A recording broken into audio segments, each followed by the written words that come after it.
Hello! Help me ലുടന്ന YouTube ചാനലിലേക്ക് എല്ലാവർക്കും സ്വാഗതം. ഞാൻ നിങ്ങളുടെ സ്വന്തം ബെൻസി. കഴിഞ്ഞ വ്ളോഗിൽ ഞാൻ പറഞ്ഞായിരുന്നല്ലോ, വേറെ കുറച്ചുകൂടി വ്ളോഗിൽ ഉണ്ടായിരുന്നു. ഞാനത് വീഡിയോ എഡിറ്റ് ചെയ്തപ്പോൾ ലെങ്ത് കൂടുതലായതുകൊണ്ട് അതിൽ കാണിച്ചിട്ടില്ല. സെപ്പറേറ്റ് വീഡിയോ ആയിട്ട് ചെയ്യാമെന്ന് പറഞ്ഞിരുന്നു. അതിനുശേഷം ഞങ്ങൾ ചെയ്ത പണിയായിരുന്നു വിറകെടുക്കൽ. ഏകദേശം ഒരു 5 മണിയായപ്പോൾ തുടങ്ങിയെങ്കിലും തീർന്നപ്പോൾ 9 മണിയായിരുന്നു. ഇടയ്ക്ക് വെച്ച് അത്യാവശ്യമായിട്ട് 1-2 പേര് വന്ന് അവരടുത്ത് ചില സംസാരിച്ചിരുന്നു.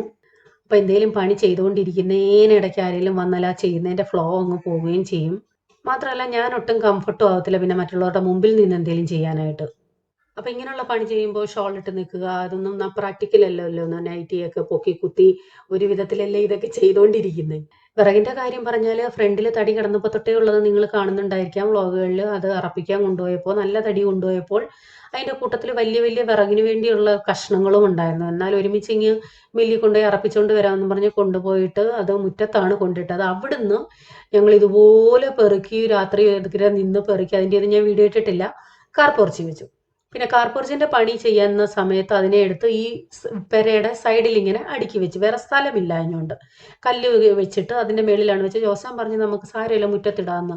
ഈ കീർക്കൊണ്ട് വന്ന വിറക് മുറ്റത്തിട്ടാൽ എന്തായിരിക്കും അവസ്ഥ? ഒരിത്തിരിയെങ്കിലും നനഞ്ഞാൽ മൊത്തത്തിൽ അത് പിന്നെ ഉപയോഗിക്കാൻ കൊള്ളത്തില്ല വെള്ളം പിടിച്ചിട്ട്. ഏതായാലും ഇവിടെ ഇരുന്നത് ഇത്തിരി അത്യാവശ്യം നന്നായിട്ട് ഉണങ്ങിയിട്ടുണ്ടേ. കാണുമ്പോൾ ഇത്തിരി ഉള്ളെങ്കിൽ നല്ല രീതിക്ക് വിറകുണ്ട് കേട്ടോ. ഇത് നന്നായിട്ട് കീറാനുള്ളത് സെപ്പറേറ്റ്, ഇച്ചിരി ഉണങ്ങിയത് സെപ്പറേറ്റ്, നനഞ്ഞത് സെപ്പറേറ്റ്, നീളമുള്ളത് ഒരു കോണിക്ക്, ഇങ്ങനെയൊക്കെയാണ് അടുക്കി വെച്ചിരിക്കുന്നത്. അതിനുശേഷം പ്ലാസ്റ്റിക് ഇട്ട് മൊത്തത്തിൽ അതിനെ സെറ്റാക്കി വെച്ചു. എല്ലാം കഴിഞ്ഞപ്പോൾ രാത്രി 9 മണിയായി. അടുക്കള സൈഡിൽ ഒരു സ്റ്റോർ പോലെയും പിന്നെ ബാക്കി സ്പേസ് ആക്ച്വലി ഈ വിറക് വെക്കാൻ വേണ്ടി കിട്ടിയ സംഭവമായിരുന്നു. പിന്നാണ് ഇത്രയും വിറക് അവിടെ അടുക്കി വെക്കുന്നത് അബദ്ധമാണ്, അടുക്കളയോട് ചേർന്നാണ്, എന്തെങ്കിലും ഇഴജന്തുക്കൾ കയറിയിരുന്നാൽ പോലും അറിയില്ല. അങ്ങനെയാണ് പിന്നെ ഇത് മാറ്റി അതൊരു വർക്ക് ഏരിയ ആക്കാമെന്ന് ചിന്തിച്ചത്. എന്തായാലും അന്നത്തെ ഒരു രാത്രി കൊണ്ട് തന്നെ വിറകെടുക്കലും കഴിഞ്ഞു. അപ്പോൾ ഇന്നത്തെ നമ്മുടെ സ്നാക്ക് എന്ന് പറയുന്നത് എനിക്ക് തോന്നുന്നു ഒരുപക്ഷെ പല വീട്ടമ്മമാരും ചെയ്യുന്നതാകാം. നന്നായിട്ട് പഴുത്ത ചെറുപഴം വീട്ടിലുണ്ടെന്നുണ്ടെങ്കിൽ ഒരുമാതിരിപ്പെട്ട എല്ലാ വീട്ടമ്മമാരും ഈ സ്നാക്ക് ചെയ്യാറുണ്ട്. ഏത്തപ്പഴത്തേക്കാളും ഏറ്റവും നല്ലത് ഇതുള്ള ചെറുപഴങ്ങൾ യൂസ് ചെയ്യുന്നതാണ്. പിന്നെന്താണ്, അതെല്ലാം നമുക്ക് ചെയ്ത് നോക്കണമെന്നുണ്ടെങ്കിൽ തീർച്ചയായിട്ടും ട്രൈ ചെയ്ത് നോക്കാം.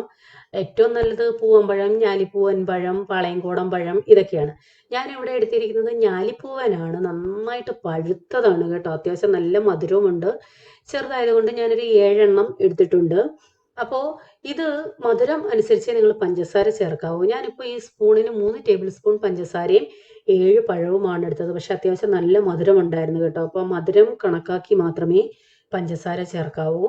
പിന്നെ അതിലേക്ക് ഏലക്ക പൊടി ഉണ്ടെന്നുണ്ടെങ്കിൽ അത് യൂസ് ചെയ്യുക. എൻ്റെ ഇല്ലാഞ്ഞതുകൊണ്ട് 4 ഏലക്ക. ഇനി നിങ്ങൾക്ക് ചെറിയ ജീരകം, നല്ല ജീരകം ചേർക്കണമെങ്കിൽ അത് ചേർക്കാം. ചുക്കുപൊടി ചേർക്കണമെങ്കിൽ അത് ചേർക്കാം. കറുകപ്പട്ട ചേർക്കണമെങ്കിൽ അത് ചേർക്കാം.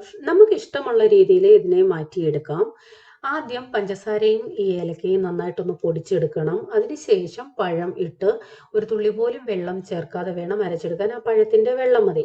പഴവും പഞ്ചസാരയും കൂടി ഒരുമിച്ചിട്ടാൽ ചിലപ്പോൾ അരയാൻ ബുദ്ധിമുട്ട് വരും. അതായത് പഞ്ചസാര നന്നായിട്ട് അരയാൻ ബുദ്ധിമുട്ട് വരും. അതുകൊണ്ടാണ് നമ്മൾ ഇങ്ങനെ ചെയ്യുന്നത്. അപ്പോൾ നന്നായിട്ട് അരച്ചെടുത്തു. ഇനി നമുക്ക് ഇതിലേക്ക് ഇട്ട് കൊടുക്കേണ്ടത് കുറച്ച് തേങ്ങ. നോക്കിക്കേ, ഒരു 2 പിടി പോലും ഇല്ല. തേങ്ങ ഫ്രഷ് ആയിട്ടുള്ളത് ഇപ്പം ചിരകിയെടുത്തതാണ്. പകരം നിങ്ങളുടെ കയ്യിൽ ഡെസിക്കേറ്റഡ് കോക്കനട്ട് ഉണ്ടല്ലോ, ഡ്രൈ ആയിട്ട് വരുന്നത് പാക്കറ്റിൽ, അത് വേണമെങ്കിലും ചേർക്കാം. തേങ്ങ ഒത്തിരി ഒന്നും വേണ്ട. പിന്നെ ചേർത്തിരിക്കുന്നത് ഒരു 2-3 നുള്ള് ഉപ്പ്.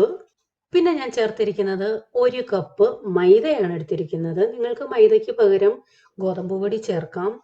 ഇത്തിരി കൂടി സോഫ്റ്റ് ആവുന്നത് മൈദയിലാണ് കേട്ടോ. ഇനി ഇതെല്ലാം കൂടി നന്നായിട്ടൊന്ന് മിക്സ് ചെയ്യാം. ആദ്യം സ്പൂൺ കൊണ്ട് വേണമെന്നുണ്ടെങ്കിൽ നല്ലതുപോലെ ഒന്ന് ഒതുക്കി എടുത്ത ശേഷം കൈകൊണ്ട് മിക്സ് ചെയ്തെങ്കിൽ മാത്രമേ ഇതിൻ്റെ വെള്ളത്തിൻ്റെ കണ്ടൻ്റൊക്കെ നമുക്ക് കറക്റ്റായിട്ട് ചെയ്യാൻ പറ്റത്തുള്ളൂ. എനിക്കങ്ങനെയാണ് തോന്നുന്നത്. കാരണം നമ്മൾ സ്പൂണും കൊണ്ട് ഇങ്ങനെ ഇളക്കിക്കൊണ്ടിരിക്കുമ്പോൾ കുറച്ചുകൂടി വെള്ളം വേണമെന്ന് തോന്നും. പക്ഷെ കൈ കൊണ്ടൊന്ന് ചെയ്ത് നോക്കിയാൽ ഒരു തുള്ളി പോലും നമ്മൾ വെള്ളം ഒഴിക്കേണ്ട. ഞാൻ ഇതിനകത്ത് നമ്മൾ അടിച്ചെടുത്ത ആ പഴത്തിൻ്റെ ആ വെള്ളം കണ്ടന്റ് ഉണ്ടല്ലോ, അതും പിന്നെ തേങ്ങാപ്പാലും ഇറങ്ങും. അത് മാത്രം മതി. ഒരു തുള്ളി പോലും വെള്ളം ചേർത്തില്ല. ഇനി അതല്ല നിങ്ങൾ ചെയ്തു വരുമ്പോൾ ഇത്തിരി വെള്ളം വേണം എന്ന് തോന്നുന്നു എങ്കിൽ ഒരു 1/4 ടീസ്പൂൺ 1/2 ടീസ്പൂൺ അങ്ങനെ ഒഴിച്ചു നോക്കിയാൽ മതി കേട്ടോ. ഇനി നമുക്കിതിലേക്ക് ഞാൻ ഒരു 1/4 ടീസ്പൂൺ ബേക്കിംഗ് സോഡയാണ് ഇട്ട് കൊടുക്കുന്നത്. ഇത് നമ്മുടെ ഇതൊന്ന് സോഫ്റ്റ് ആവാനും, നമ്മൾ വേറെ ഒന്നും ഇതിനകത്ത് ഫെർമെൻറ്റ് ചെയ്യാൻ വെക്കുകയോ മുട്ട ചേർക്കുകയോ അങ്ങനെ ഒന്നും ചെയ്തിട്ടില്ലല്ലോ. അപ്പോൾ അല്പം സോഫ്റ്റ് ആവാൻ വേണ്ടിയാണ് ഈ ബേക്കിംഗ് സോഡ ചേർക്കുന്നത്. ബേക്കിംഗ് സോഡ ഇല്ലെങ്കിൽ പകരം ബേക്കിംഗ് പൗഡർ ഉണ്ടെങ്കിൽ അത് ചേർത്താലും ഒത്തിരി ഒന്നും വേണ്ട, ഒരു 1/4 ടീസ്പൂണിൽ താഴെ മാത്രം മതി. ഇത് നമ്മൾ വെച്ചിരിക്കുന്നില്ല, പെട്ടെന്ന് തന്നെ ഉണ്ടാക്കുവാണേ. ഞാനിപ്പോൾ 7 പഴം എടുത്തു എന്ന് കരുതി അത്രയും എടുക്കണമെന്നില്ല, ഇതിൽ കുറച്ച് വേണമെങ്കിലും എടുത്ത് നിങ്ങൾക്ക് ചെയ്യാമേ. അതുപോലെ മൈദയും, ഞാനിപ്പോൾ 1 കപ്പ് മൈദ അല്ലെങ്കിൽ 1 കപ്പ് ഗോതമ്പ് പൊടിയാണ് ഇട്ടത്. ഇതിനേക്കാൾ കൂടുതൽ വേണമെങ്കിലും ചേർക്കാം ഇത്രയും പഴത്തിന്. അപ്പോൾ ഇതുപോലെ കയ്യിൽ ഇങ്ങനെ ഇത്തിരി ഒട്ടുന്ന പരുവം, നമ്മളത് എണ്ണയ്ക്കകത്ത് ഇടുമ്പോൾ കയ്യിൽ ഇപ്പം വെള്ളം നനച്ച ശേഷമാണ് ഇടുന്നത്, അതുകൊണ്ട് കയ്യിൽ ഒട്ടി പിടിക്കുമെന്നും പേടിക്കേണ്ട. ഞാൻ പക്ഷേ ഒരു തുള്ളി പോലും വെള്ളം ചേർത്തിട്ടില്ല. ലാസ്റ്റിൽ കൈ കൊണ്ട് ഇളക്കിയപ്പോൾ ഇത് നല്ല പെർഫെക്റ്റ് ആയിട്ട് വന്നിട്ടുണ്ട്. കറക്റ്റ് നമുക്ക് ഏത് പരുവത്തിനാണോ വേണ്ടത് അതേ പരുവത്തിന് കിട്ടിയിട്ടുണ്ട്. ചിലപ്പോൾ നിങ്ങൾ പഴം കുറച്ചെടുത്താൽ ചിലപ്പോൾ വെള്ളം വേണ്ടി വന്നേക്കാം. അത് വേണമെന്നുണ്ടെങ്കിൽ ഇതാണ് നമ്മുടെ കൺസിസ്റ്റൻസി എന്ന് പറയുന്നത്. ഈ പരുവമാകാൻ എങ്ങനെ വെള്ളം വേണോ വേണ്ടയോ എന്ന് നിങ്ങൾക്ക് തന്നെ തീരുമാനിക്കാം. ഇനി ഒരു പാത്രം വെച്ച ശേഷം എണ്ണ ഒഴിച്ചു കൊടുക്കാം. ഒത്തിരി ഒന്നും എണ്ണയുടെ ആവശ്യവുമില്ല കേട്ടോ, ഒത്തിരി ഒന്നും എണ്ണ കുടിക്കത്തുമില്ല ഇത്. എണ്ണ നന്നായിട്ട് ചൂടായ ശേഷം നമ്മൾ ഈ ഉരുളകൾ ഇടുമ്പോൾ തീ ഒത്തിരി കുറച്ചും വെക്കരുത്, ഒത്തിരി കൂട്ടിയും വെക്കരുത്, ഒരു മീഡിയത്തിൽ വെച്ചാൽ മതി. കൈ കൊണ്ട് ഇതുപോലെ വേണമെങ്കിൽ ഇട്ട് കൊടുക്കാം, അതല്ലെങ്കിൽ സ്പൂണും കൊണ്ട് വേണമെങ്കിൽ ഇടാം. എനിക്ക് സ്പൂണും കൊണ്ട് അത്ര കംഫർട്ടായിട്ട് തോന്നിയില്ല, അതുകൊണ്ട് കയ്യിൽ ഇത്തിരി വെള്ളം നനച്ച് ചെറിയ ചെറിയ ഉരുളകളായിട്ട് ഇങ്ങനെ ഇട്ട് കൊടുക്കുകയായിരുന്നു. എത്രയും അതിൽ കൊള്ളുമോ അത്രയും ഇട്ട് കൊടുക്കാം. മീഡിയം ഫ്ലെയിമിലേ ഇടാവൂ, അല്ലെങ്കിൽ കരിഞ്ഞു പോകും, അകം വേവില്ല. എന്നിട്ട് ഇങ്ങനെ തിരിച്ചും മറിച്ചും ഇട്ട് നമുക്ക് ഫ്രൈ ചെയ്തെടുക്കാം. നല്ല ടേസ്റ്റി ആയിട്ടുള്ള ഒരു സംഭവമാണ് കേട്ടോ. ഒത്തിരി സമയവും വേണ്ട, ടപ്പേന്ന് ഉണ്ടാക്കിയെടുക്കാനും സാധിക്കും. ഒത്തിരി വലുതായിട്ട് ഇടാതിരിക്കുന്നേ നല്ലത് കേട്ടോ, ചെറുതായിട്ട് ഇട്ടാൽ മതി. കുഞ്ഞു കുഞ്ഞുരുളകളാണല്ലോ നമ്മൾ ഇട്ടത്, കണ്ടോ അത് എത്രയും പൊങ്ങി വന്നെന്നുള്ളത്. അപ്പം ഞാൻ എടുത്ത ഈ അളവിൽ നിന്നും ഇതുപോലുള്ള 22 എണ്ണമാണ് എനിക്ക് കിട്ടിയത്.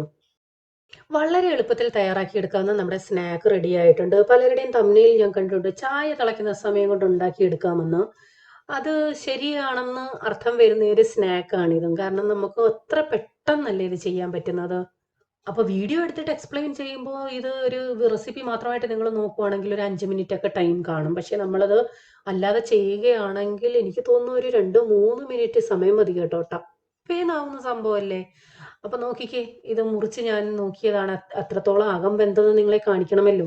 നന്നായിട്ട് വെന്തിട്ടുണ്ട്. ഒരു ഫ്രൈ കളർ അകത്ത് കാണുന്നില്ലേ, അത് നമ്മുടെ തേങ്ങ ഫ്രൈ ആയതാണ്. അതൊരു പ്രത്യേക ടേസ്റ്റാണ് ഇത് കഴിക്കുമ്പോൾ.